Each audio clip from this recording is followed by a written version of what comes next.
Challenging star Darshan, Duniya Viji, ಇವರಿಬ್ಬರ ಬಗ್ಗೆ ರವಿ ಬೆಳಗೆರೆ ಅವರು ಯಾವಾಗಲೂ ಮಾತಾಡ್ತಿರ್ತಾರೆ, ಕಿರಿಕ್ ತೆಗಿತಾನೆ ಇರ್ತಾರೆ ಅಂತ ಹೇಳ್ತಾರೆ. ನಿಮ್ಗೇನಾದ್ರು ದ್ವೇಷ ಇದೆಯಾ ಅವರಿಬ್ಬರ ಬಗ್ಗೆ ಅಥವಾ ಹೇಗೆ ಸರ್ ಅದು? ನನಗೆ ಗಂಡಸರ ಜೊತೆಗೆ ದ್ವೇಷ ಮತ್ತು ಪ್ರೀತಿ ಎರಡೂ ಇರಲ್ಲ. ಆಯ್ತು, ಆಮೇಲೆ I think Darshan I am very sure ಗಂಡಸವನು.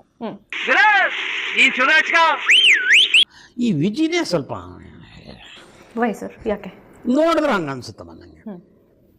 He is fit to sit before ಯಾವುದು ನಿಮ್ಮ ಯಾವುದಾದ್ರೂ ದೇವಸ್ಥಾನದ ಎದುರುಗಡೆ ಕೂಡಿಸಿದ್ರೆ ಅಮ್ಮ ತಾಯಿ ಕಣ್ಣಂಗೆ ಕಾಣ್ತಾನೆ. ಅವನ ಬಗ್ಗೆ ಏನು ಮಾತಾಡೋದು?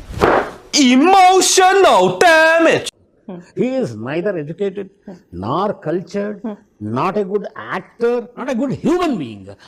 ಮದುವೆ ಹಾಕಿ ಅಂತ ಹೌ ಕ್ಯಾನ್ ಹಿ? ಯಾಕಮ್ಮ ಅಂತವ್ರ ಬಗ್ಗೆ ಎಲ್ಲ ಮಾತಾಡಬೇಕು? It will be waste of time.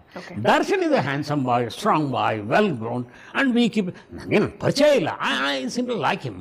And ಇನ್ನು ಸ್ವಲ್ಪ ಕಾನ್ಸಂಟ್ರೇಟ್ ಮಾಡಿ if he makes his career, he will be number 1 in Kannada. ಇದು ಆಕ್ಚುಲಿ ಚೆನ್ನಾಗಿರೋದು ಸ್ಯಾಂಡಲ್ವುಡ್ ಯಾ ಅಷ್ಟೇ.